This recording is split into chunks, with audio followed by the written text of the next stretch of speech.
Hi guys, hey, welcome to the 2019, and I want to talk to you about upcoming, of course, gun grabbing measures.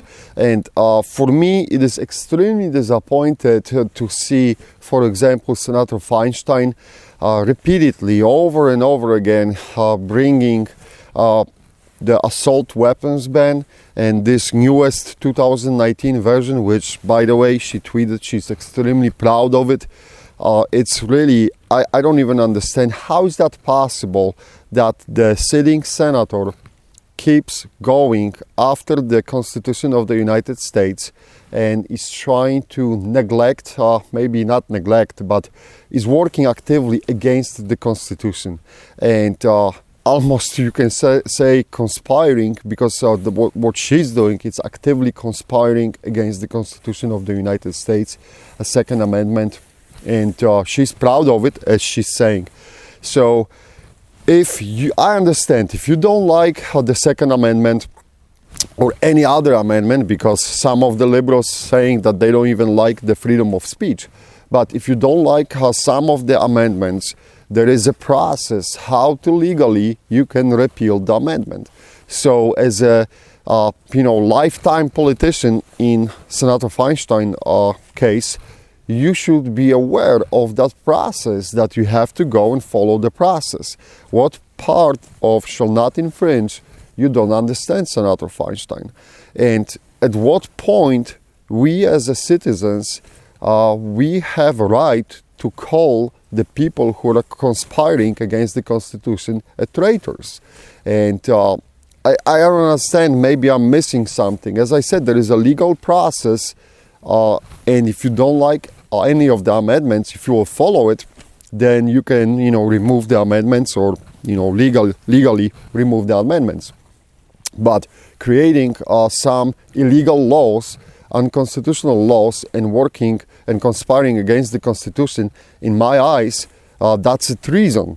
But I am no law expert. Maybe you guys know why she's not being charged and prosecuted for treason against the Constitution of the United States. For me, it's a treason, at least in my eyes, the way I'm seeing it. And then, of course, we have Senator Marco Rubio and his bill, which is basically a red flags, and he wants to federalize it, the red flags, and that's another bill which is basically a jaw dropping, and it goes against the principles of the Second Amendment. And it's so disappointing to see those hits and those assaults on gun rights coming up from right and left. And again, if those politicians, if they don't like a Second Amendment, then there is a political process and the law process which they should follow, and to get rid of that, right? But what they are opting out is the shortcuts, and they trying to limit it, our right, any way they can. And today is the Second Amendment, but as I said, some of the liberals are openly saying that they don't like the First Amendment either.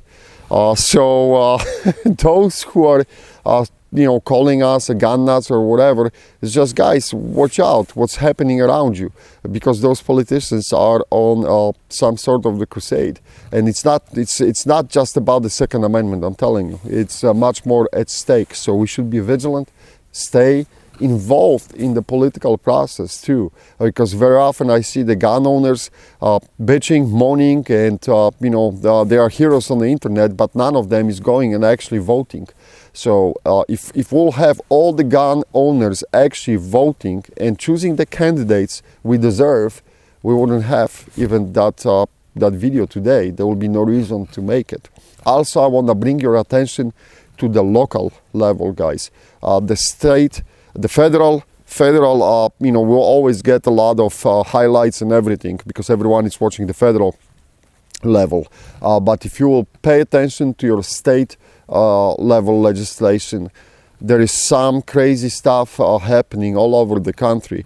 We reported from the West Coast, one of the local politicians was already saying that he's proposing a bill, and you may laugh, but he's proposing the bill to limit the 10 rounds magazines capacity is no longer good for the gun grabbers. Now they're saying only 5 rounds magazines will be allowed, but also he wants to limit the amount of the rounds. If I remember correct, was 20 rounds per month. So you'll be allowed only to purchase 20 rounds per month per his bill.